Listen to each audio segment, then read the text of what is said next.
Welcome to Talking Tudors, Oscar. How are you? I'm good. Thank you, Natalie, for having me on. This is a great honor and a privilege. Oh, thank you. I'm really looking forward to our conversation. So, before we dive into the subject of today's episode, would you mind just saying hello to everyone, introducing yourself, and telling us a little bit about you and your background? Thank you so much, Natalie. Hello, listeners. I'm Oscar. I've just finished my DPhil in early modern history at Merton College, Oxford, which focused on the Chapel Royal of Elizabeth I and James I/6, although my thesis only focused on the English component. My first degree was at the University of York in history, which I completed in 2020. And then from 2020 to 2021, I did a master's at Jesus College, Oxford, and then began my DPhil at the end of 2021. Um, and that's me up till now. So, you've been very busy, basically, is the summary Yes. of that. All right. So, talk to us a little bit about the establishment of the Chapel Royal in England and what that term actually encompasses or means. Yeah, of course. So, I mean, worship is a huge part of royal activity, behavior, ritual, and also social life. It remains, a regular pattern of royal events today.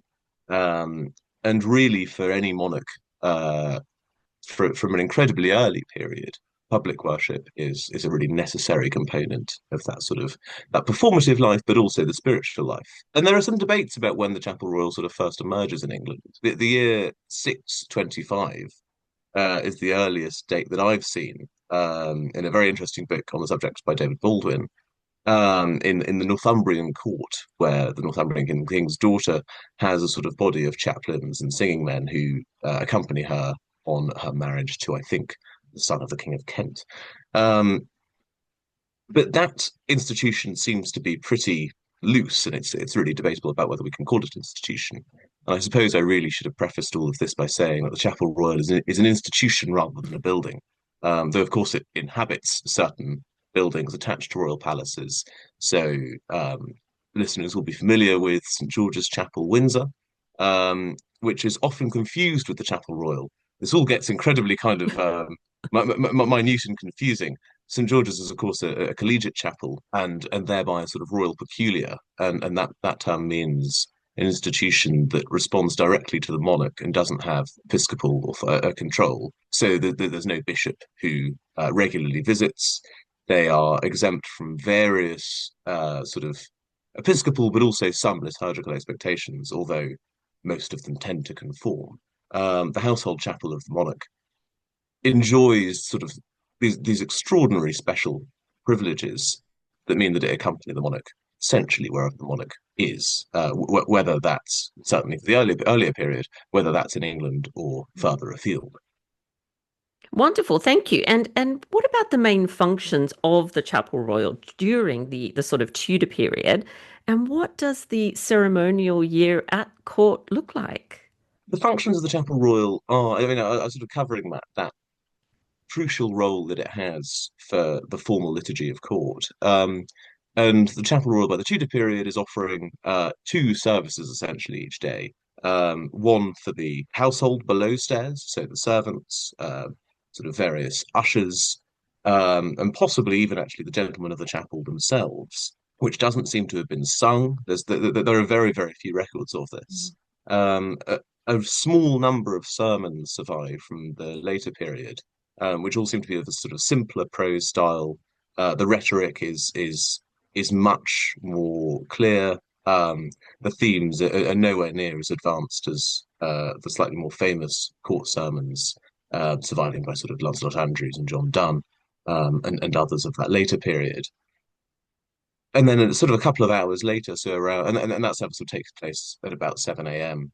A couple of hours later, so around 10 or 11, the courtly service would happen. And this is really quite a different thing. Singers would be present, the gentlemen of the chapel, the sub-dean of the chapel, or possibly the dean, or possibly a bishop would be officiating the service, depending on the holy day. It sort of depends on the rank of clergyman you get. The sort of daily services of morning and evening prayer don't seem to have attracted huge numbers of visitors. A small number of surviving records of sort of, foreign visitors who have come to the English court and want to know how on earth these strange English Protestants worship, um, survive and describe and suggest that access was relatively open, as long as you were sort of dressed well enough. And then in terms of the ritual year, obviously the Reformation causes Mm. huge changes, not just in the royal court, but across the nation. And communion, well, royal communion and communion alone was it remained a hugely important point, of Christian public and corporate activity. And quite strikingly, with services of royal communion, after the clergy communicate, the monarch is then sort of presented in front of the congregants. And I think we'll talk a little bit later about spatially how this Mm. looked. But the monarch kneels in front of the congregation within the sanctuary in full view of their court, receives the sacrament, and then returns. And accounts are quite sort of laconic about whether other people communicate. There are a couple of services which seem to show that after this, noblemen and women did communicate, but others really don't mention it. It's possible they do, and that the account just sort of conveniently skips over this possibly quite awkward sort of bustling of incredibly elaborate dress down the aisle of various chapels royal. Um, but it is entirely possible that this is an event centered on the monarch. Well, I was going to say that there's also this hugely important manuscript that survives in the British Library, compiled by John Anstice, who was a gentleman usher under Henry VIII, Edward VI, and Mary I. And Fiona Kisby's done wonderful work on this and sort of proved that John Anstice seems to have been summoned by Elizabeth quite soon after her accession to work out what the ceremonial year of her court might look like, or certainly sort of what the pre-Reformation Tudor court did. And it's this hugely valuable resource that reconstructs in not quite precise detail, but certainly quite a lot of detail, more than necessarily survives the later period, and that reveals that we have these kind of heights in the ceremonial calendar when the monarch receives the sacrament, and this seems to be on Easter, Corpus Christi, the Feast of the Assumption, All Saints, Christmas Day, Mass of the Holy Ghost, Palm Sunday, Ash Wednesday, Maundy Thursday, and possibly Good Friday. So it's quite a busy, It's quite uh, a busy calendar, isn't it? yeah. So and this is reduced after Elizabeth's Reformation to Easter, Christmas, and Whit Sunday, and possibly Maundy Thursday. There's one account of James the First receiving communion on Maundy Thursday, so it seems to be a slightly more sort of idiosyncratic uh, pattern of communion that was observed after 1558 to 9. And so you mentioned there, gentlemen of the chapel. So I would love to hear a little bit more about how this institution was organized, given all those sorts of occasions where they had to step up, I suppose, how it was staffed, and also a little bit maybe about how it's managed. Yeah, of course. So it's I think if we move sort of down the Yep. hierarchy of the chapel, would be the sort of clearest way um, to explain this relatively complex institution. I think especially for those who are familiar with sort of deans and chapters of cathedrals, um, and that's quite a helpful way of conceptualizing this. So in the Chapel Royal, as in many cathedrals, you have a dean who is the sort of nominal head of the building or the institution. He is responsible for overarching discipline, essentially what everything looks like, how it works. If something goes wrong, he's the first one to be answering for it. Um, and this is a very old position in English court. It crops up in the earliest ordinance we have relating to the Chapel Royal in the 1130s. And previously, the dean would have quite extensive legal powers over the royal household and also work quite a bit in the Court of Requests. So the court, the sort of in the hierarchy of Tudor courts, the sort of lowest court where you would directly petition the monarch, was at least certainly how it was framed. So before the Reformation, the Dean of the Chapel Royal is an incredibly prominent figure. He manages this body of singing men and priests. He is very sort of visible in courtly ceremonial. And Elizabeth appoints George Carew, who's held a variety of posts and survived the Reformation through quite a surprising sort of flexibility of loyalty.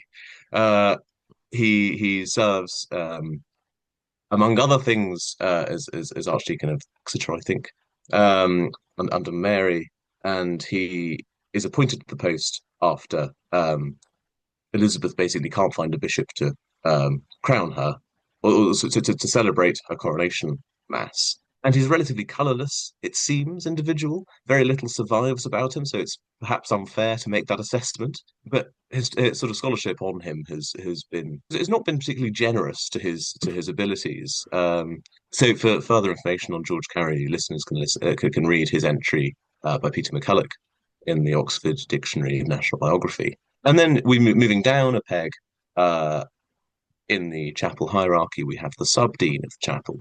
And this is a sort of slightly more engaged post Mm. if the duties of the dean seem sort of far-reaching and as though he might not physically be present necessarily all the time at court, or certainly dealing with matters in the Chapel Royal.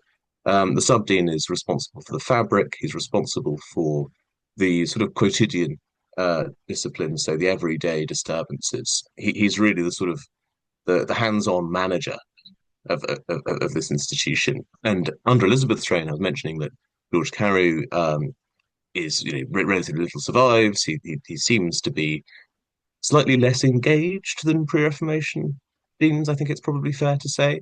And then he dies in 1583.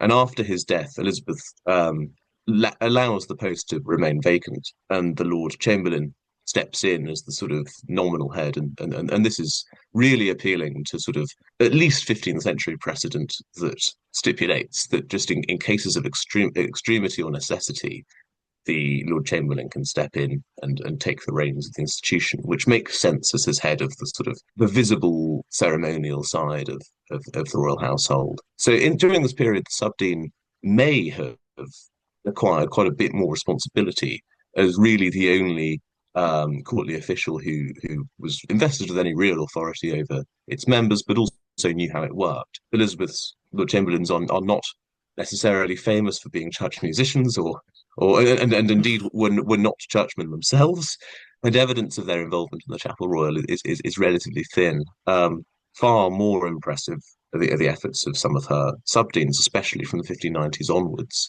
when there seems to have been a real attempt to sort of tighten up discipline, make sure that sort of people weren't essentially just walking into both the sort of physical buildings of royal chapels, but also into the institution.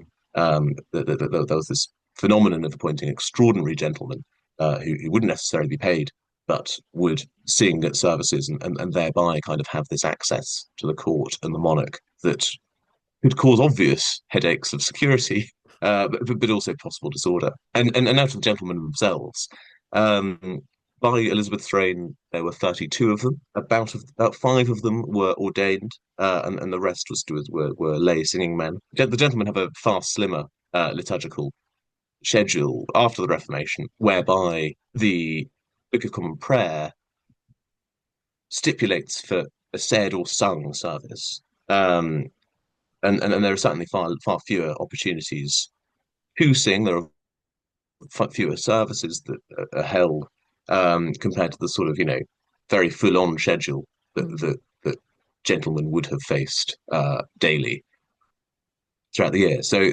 they're about for about a third of the year they're away from court.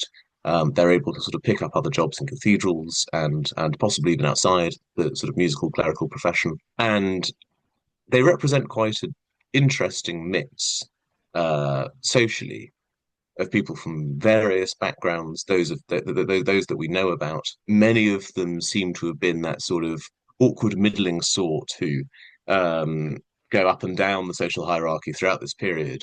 Some of them do seem to have come from sort of very very minor gentry families, and there's no record of anyone from a sort of the lower rungs of the social spectrum becoming a gentleman that we know about. And these men lived in the early 16th century, would have lived in a hall in court. They'd have been fed, watered, and housed by the courts. So they really would have been members of the sort of corporate household by the later period, um, largely due to sort of Henrician, but also Edwardian, Marian, Elizabethan reform of household administration. The gentlemen move out of court and begin to live in the city of London or its sort of neighbouring suburbs and cities. And this basically facilitates a far more varied and socially sort of exciting life for these men. They pick up, as I mentioned earlier, different jobs, not just sort of in the low period of court, but also it seems while they're physically at court, because they could have arrived in the morning, sung morning prayer, gone off about their business in the day, come back in time for evening prayer, and it's quite revealing, sort of the ordinances of the late 16th century and early 17th century, how far internal discipline really tries to sort of ensure that they're arriving on time. I think people who have sort of sung in cathedral choirs, but also other choirs, will know that sort of, timekeeping is not always a singer's first, you know, priority.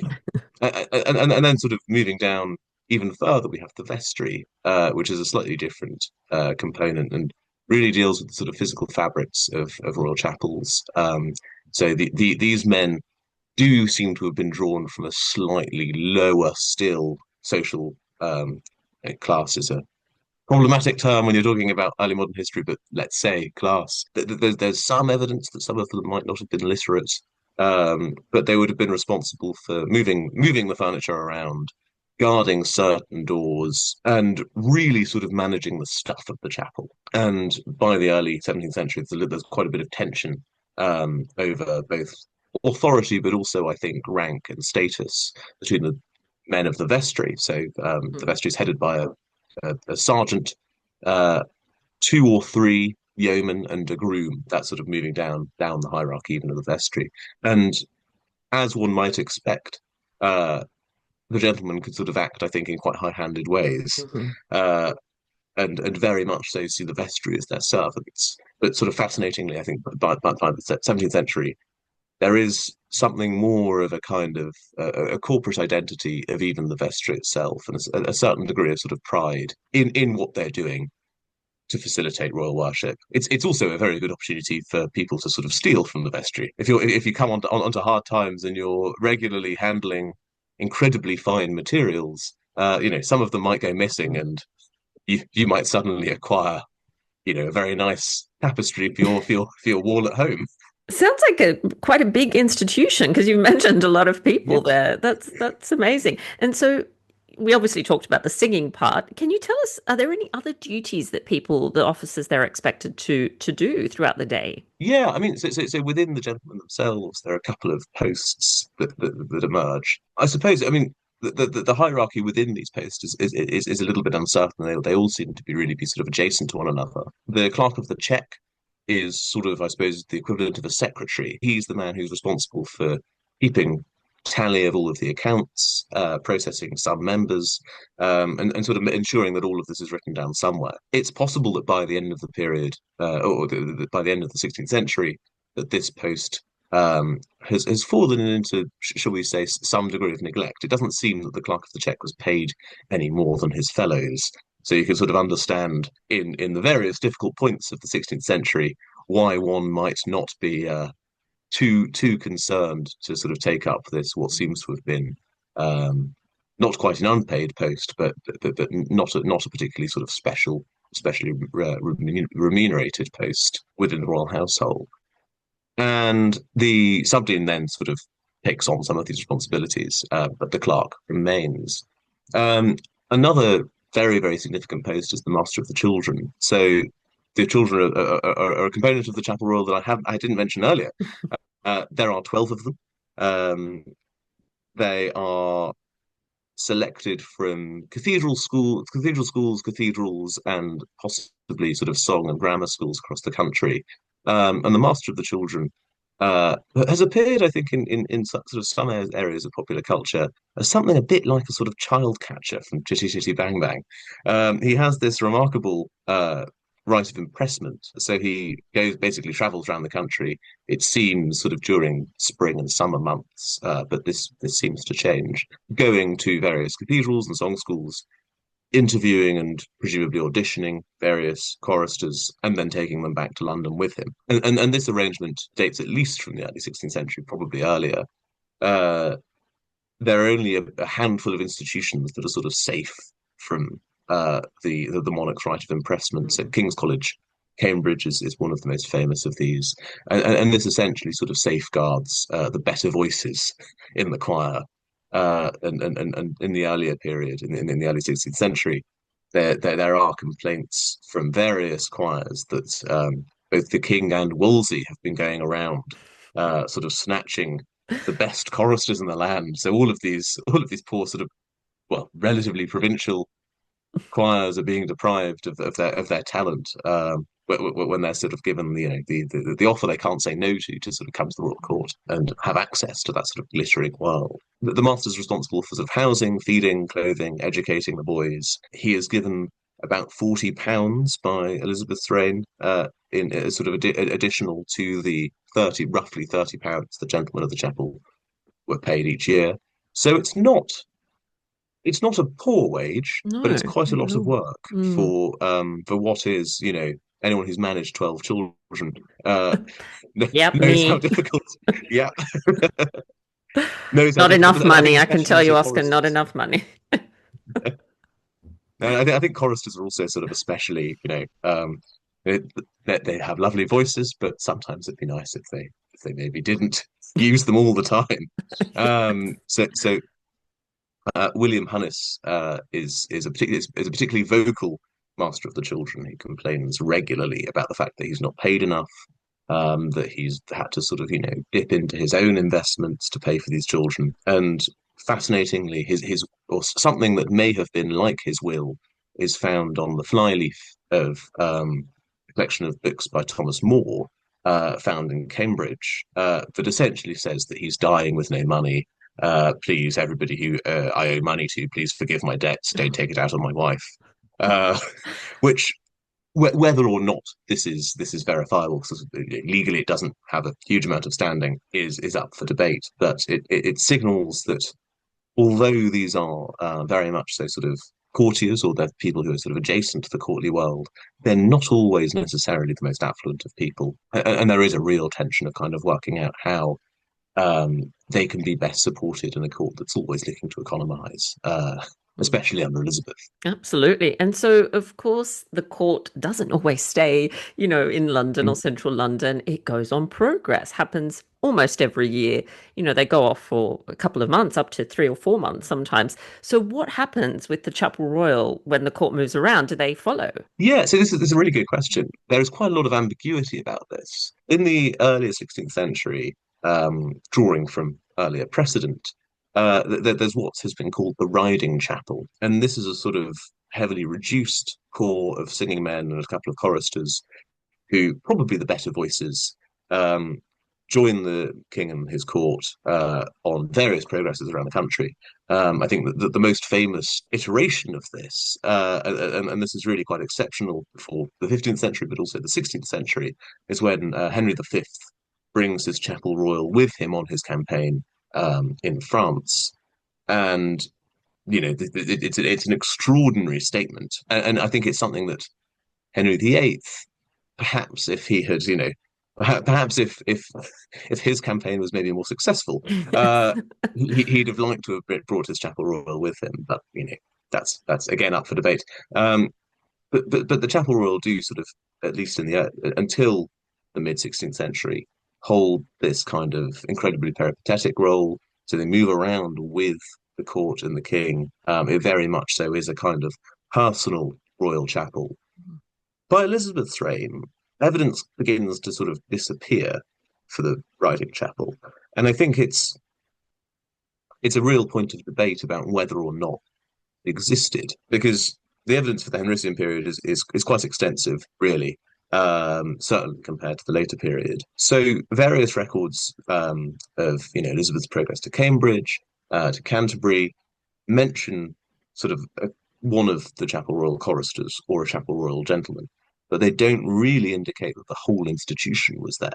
And this is really significant. If Elizabeth isn't bringing her Chapel Royal, it's on one level, it can seem to us as sort of, slightly skeptical historians, like an example of Elizabeth's cost cutting and economizing.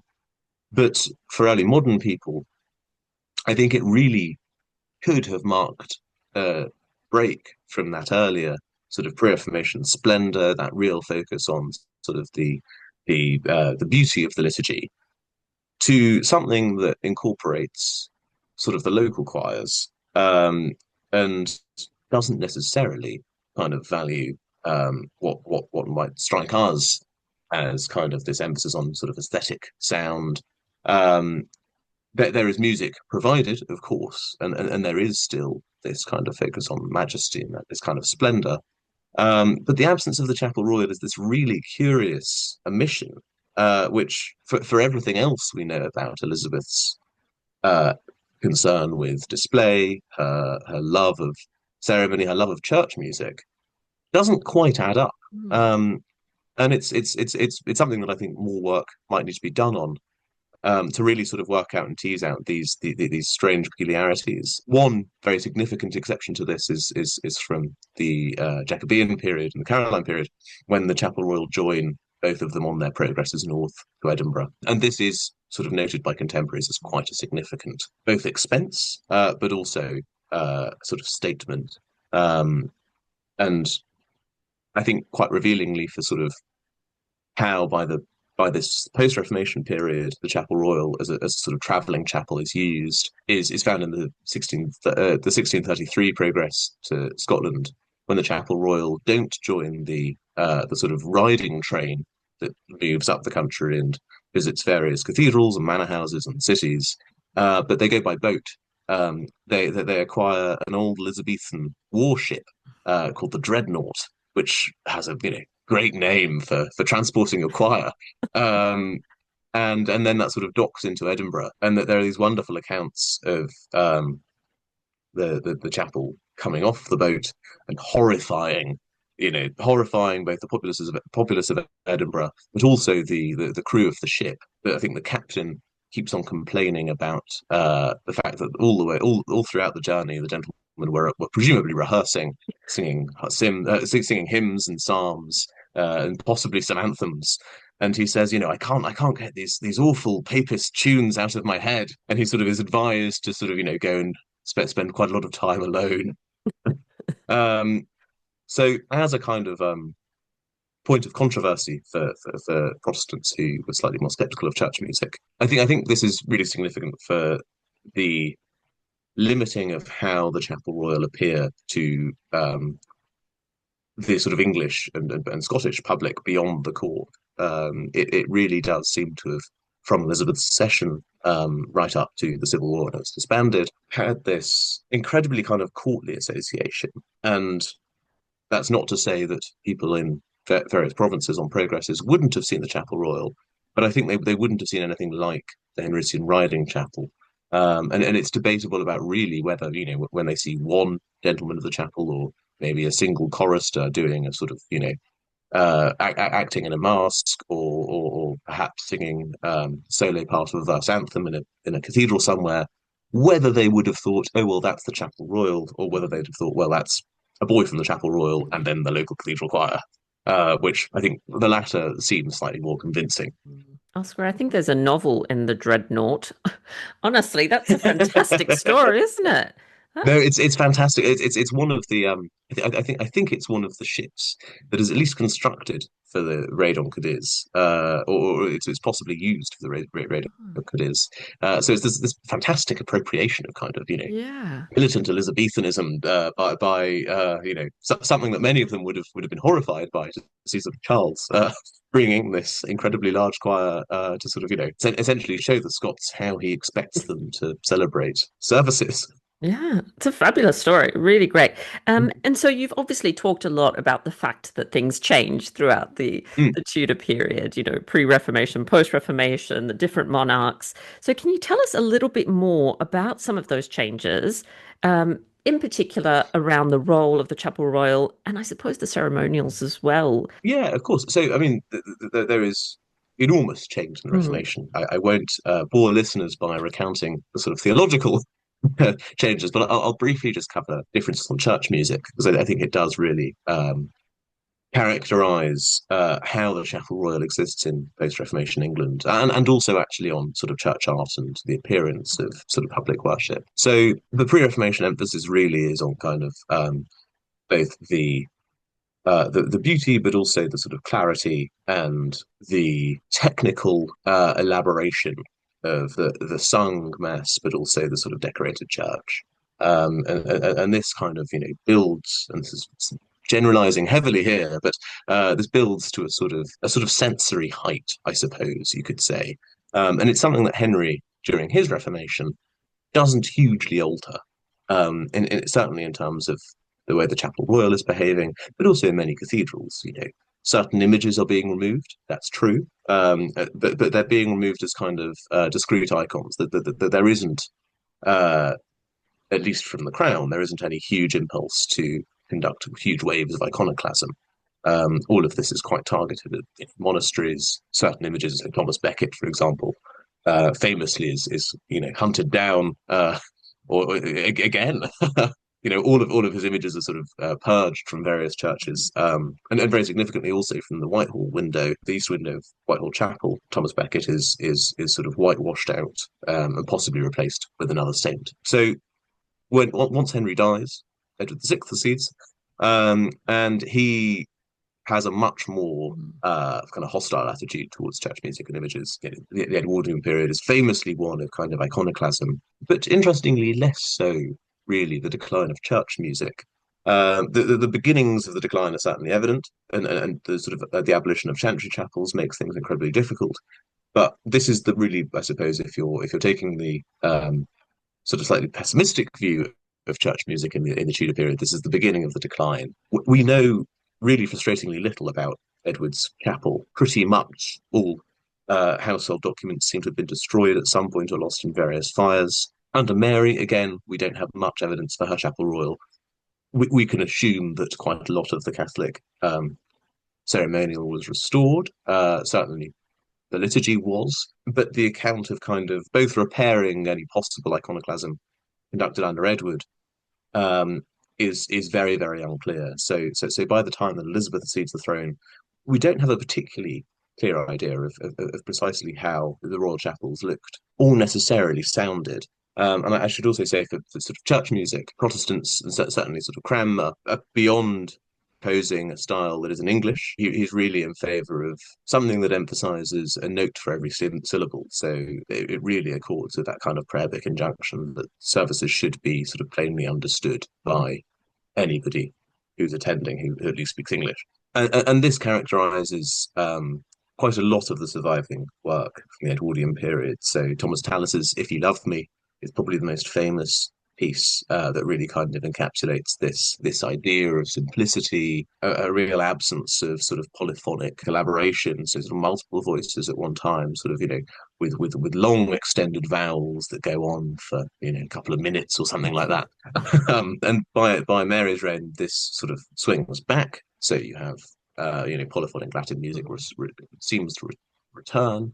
Quite a lot of it does survive. It's difficult to say which pieces by various sort of famous composers among the gentlemen of the chapel were used in worship, but it seems likely that the Latin works of certainly Thomas Tallis and his contemporaries were heard in the Marian Chapel Royal. And then by Elizabeth's reign, the sort of pendulum swings back again, and you have English music back in the chapel.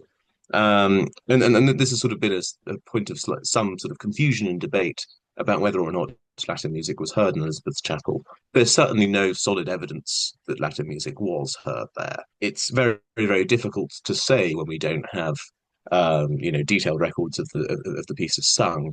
It's certainly not used in James and Charles's chapel, for which we do at least have some indication of the sorts of anthems that were sung there. But contemporaries also don't notice, or certainly don't note, if Latin music was used, whether it was or when it was.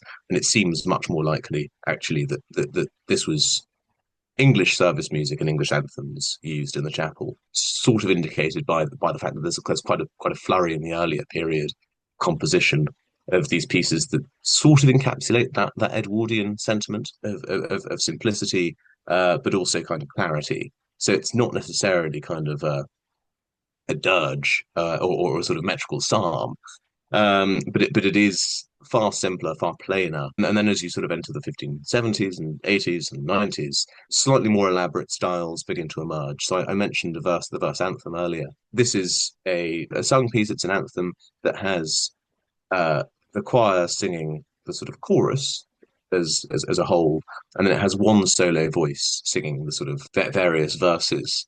And these can be taken from both scripture, but also kind of devotional poetry. Certainly in the later period, by the earlier 17th century, this emerges, and this again kind of encapsulates that Cranmerian kind of emphasis on clarity, emphasis on the fact that things should be plainly understood. And for many Protestants, I think that this does kind of do the job. It allows them to have a sort of sung liturgy, but it also ensures that they, aren't going too far. It's not too elaborate. So certainly by the end of the period, you have this change from the kind of elaborate, incredibly long, incredibly polyphonic, incredibly complex masses to the slightly clearer, verse anthem, again in English, which has sort of been produced to alleviate concerns about idolatry, but also convey the fact that, grace is achieved through the word and facilitates a kind of musical Protestant identity, that's something beyond the singing of just metrical psalms or what I suppose later become hymns. And so it would be wonderful just to talk a little bit about the physical space now, because we've talked a lot about the Mm. institution and the ceremonial. So where does this actually happen? What do these chapels look like? Yeah, so many of the sort of principal residences of Tudor monarchs have their own chapels. These are quite small spaces. A good way of imagining the ideal Tudor chapel is thinking of sort of two cubes against each other with no sort of apsidal chapels and no transepts, no additional spaces on the side. And at one end you have the sanctuary, so you have the altar and often a sort of east window. And then at the other end you have a western closet. So this is a sort of raised balcony essentially, underneath which is the antechapel. And often these balconies sort of have a full screen. So it divides the chapel further, but it sort of remains a relatively sort of corporate space. The closet has its own altar or later communion table, from which the monarch views and listens to services. And this model is found in almost all of the sort of principal residences of the Tudors and the Stuarts. A very notable exception to this is found at Richmond, which has closet on the north and south sides of the sanctuary. So you get a rather different impression if you're a congregant, because if you're looking east or liturgically east, you would see both the altar and sort of monarch and their consort on either side. So it allows for a greater visibility in one respect, but the sort of West End arrangement really means that the monarch can occupy that full space and really have that kind of full display of majesty, but also, I suppose, piety, and also practically accommodate more people within the closet. So it's not just monarchs or members of the royal family who sit in the closet, but members of their bedchamber, sort of dignified guests, and possibly some favourites, depending on the service. And either side of this, you'd have stalls on the north and south sides. So it'd look quite like a sort of a college chapel or choirs in cathedrals, in terms of the fundamental arrangement of the space. But regarding sort of the other furniture, it's a little less clear. There seems to have been a movable pulpit, which is quite significant given that they didn't have a sort of permanent pulpit within the building. For special events, a sort of stage would be erected in the aisle, probably for visibility, but it's quite difficult to sort of think about one might have actually how much one might have actually seen from various positions in the chapel. So, sort of, if you're in the far corner of the antechapel beneath the royal closet, it's unlikely that you'd have been able to see terribly much, given the kind of the crush of various courtly bodies and enormous outfits and at least in the Elizabethan period, various hats. It was quite popular to build stages, wasn't it? Because I'm just thinking in terms of Yes, coronations and things like that. They certainly did build a little stage. I know for Anne Boleyn's coronation, there was one built so that yeah, everyone could get a good view. So that certainly makes sense, doesn't it? yeah, completely. And it's these stages are kind of railed in Mm, and become a real kind of focal point of the services. So for christenings and for mm, marriages, it would have been quite a sort of elite group who were accommodated on this stage, and the sort of railings would have been kept by yeomen of the guard or sort of ushers. I think to keep out various people who try well. Who may have been trying to get in. I think it's recreating the idea of the kind of bodies in these spaces is quite difficult because we don't mm, quite know how busy they were, I suppose. There are efforts in James's and Charles's reign to kind of limit who can access the chapel stalls, mm. um, which is an interesting kind of distinction of hierarchy, but also visibility and kind of Mhm. the people's place within the court. And so you talked about St. George's Chapel earlier. So Yes. are there many that survive that look anything like the sort of Tudor chapel would have looked like? Alas, not quite. Mm. So we have Hampton Court Chapel, Mhm. the ceiling of which is original, but that's pretty much it. Yeah. The rest is sort of Georgian and Victorian furniture, shall we say? And then St James's is the other example. And there are, of course, two chapels at St James's. There's the one within the palace itself, the ceiling again of which Mm. is original, but other furnishings are much later. I think the east window is from 2012 or something like that. It's an incredibly changed space. So another example that survives again at St James's is Spanish Place, which is from the early 17th century, constructed in anticipation of the marriage match between Prince Charles and Maria Anna, the Spanish Infanta, who's the daughter of Philip III, and pretty much all of the fabric there um, is original. There's a large Venetian window. There's an original closet, and we also have a couple of surviving designs by Inigo Jones for the kind of the appearance of these closets. So we can, with a bit of sort of imagining, think Yeah. about how these spaces might have appeared in the 16th and 17th centuries. I think it's always funny when, you say, "Oh, they got married in the closet." I think people are thinking, Mm. "What? What on earth? Don't they have a whole palace?" The closet is a really significant kind of ceremonial space because Yeah. it shows. I mean, they are relatively large. I mean, you can probably get sort of 20-ish people in Mm. there, Yeah. very, relatively comfortably. But it really conveys this kind of the importance of intimacy and Mhm. access in the Tudor and Stuart courts. And it sort of, it doesn't necessarily mean that there wasn't as much display, but it means that that display was really kind of tightened. I mean, parts of the chapel have been compared to sort of the tabernacle. So it's as though people, courtiers and attendants are being invited within the monarch's tabernacle, which Mhm. is this incredible kind of image of, sacral intimacy that I think, although royal chapels are relatively small, they don't quite convey. Yeah. And so, Oscar, if people want to find out more about you and your work, is there anywhere they can go online? Yes, so I'm on Twitter at Oscar Patton, which is conveniently my name. Excellent. And then my Oxford faculty profile should be available, as should my AHRC profile. If you search Oscar Patton Oxford or Oscar Patton AHRC, you'll be able to find some means of communicating with me and further information about my work. Wonderful. And I'll actually add links to those sites to make it nice and easy for people who want Yes, to reach out or learn more about you. But I can't let you go just yet. There's one more thing that I do when I first have guests on the show, and that's what I call 10 to go. So these are just 10 questions to get to know you a little bit better.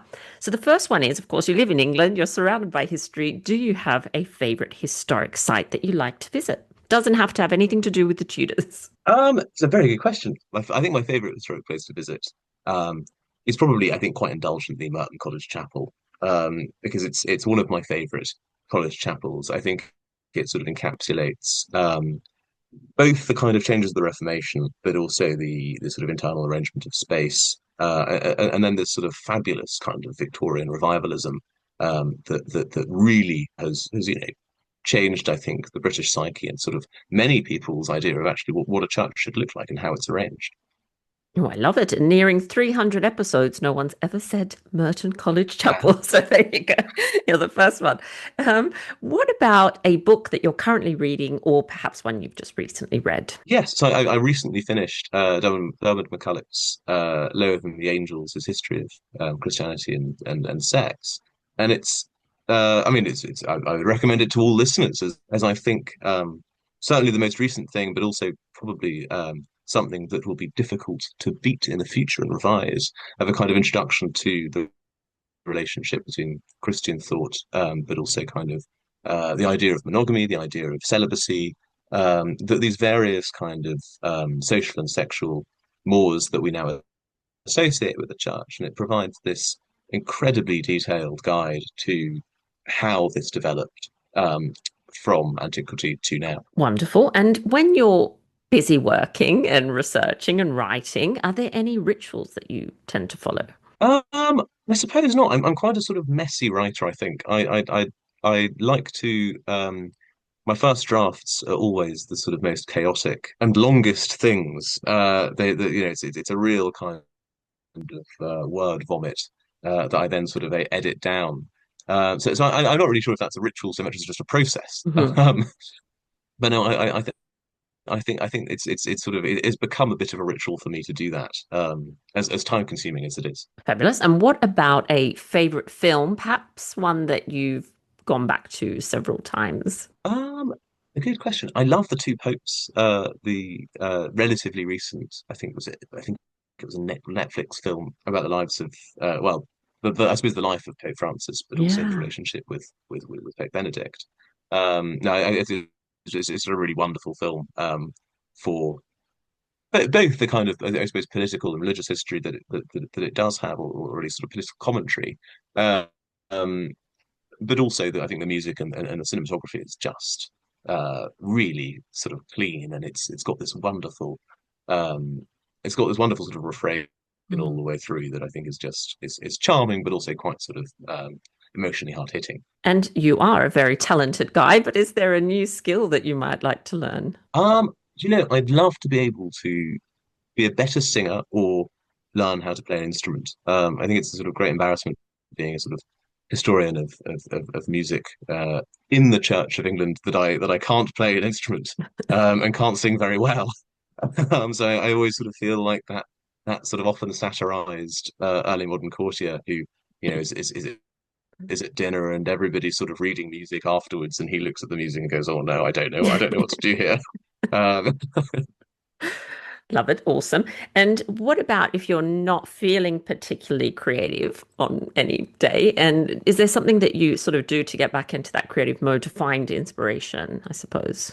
Yeah, I think one of the things I do is sort of go for a long walk and sometimes sort of pop into e either a sort of church or gallery. What one that I sort of know that there will be a sort of visual stimulus that will Mhm. sort of get me back into the way of writing and way of thinking that I was sort of always trying to achieve and never quite getting there. And what about a travel destination, somewhere that you'd like to see, maybe that you haven't seen yet, but that's on your bucket list? Yeah, I mean, it's somewhere that's certainly on my bucket list is Greece, which I've embarrassingly never been. It's something that somewhere that I love to explore more and sort of familiarize myself, I suppose, with both the culture, but also obviously the history. Mhm. And I think specifically Corfu, I'd also I'd love to pop over there. Yeah, and you're not too far away, so I think you should you should definitely No, do that. It's yeah, not like me; I have to I think go a long way. that's why it's embarrassing. Yeah. And so when you were a child, what did you hope to be when you were older? Did you have any dreams? I think I wanted to be a vet. I remember sitting down and thinking about this and thinking, oh, I'd really like to be a vet, which I think is a very common thing for children to want to do. Yeah. And then I was slightly horrified when I learned that you sort of have to be very good at science and you have to really like science, which is something that I always hated. So I think that dream disappeared quite quickly. And lucky last question, what do you like to do then to just relax, unwind, switch off from everything? I love reading. Yeah, read sort of as well when I'm not too busy. I sort of try to sort of just spend whole days reading and walking. I mean, Oxford is unusually well situated for really really lovely places to go walking. And I used to do some painting, Mm. sort of picked up throughout the various lockdowns and throughout COVID. But I've slightly neglected that in recent years. So perhaps now that the doctorate is finished, I can resume it. Oh, absolutely. And the very last thing, and I promise I'll let you get on with your day, is the Tudor takeaway. So I do ask all my guests for a takeaway for something for our listeners to go off and explore after the episode. Yeah, so I mean, on theme, I thought it'd be great if listeners listened to there's a wonderful recording of William Byrd's Great Service, which is probably sort of the one of the most elaborate outputs of the Tudor Chapel Royal, certainly the post-Reformation Tudor Chapel Royal, that survives.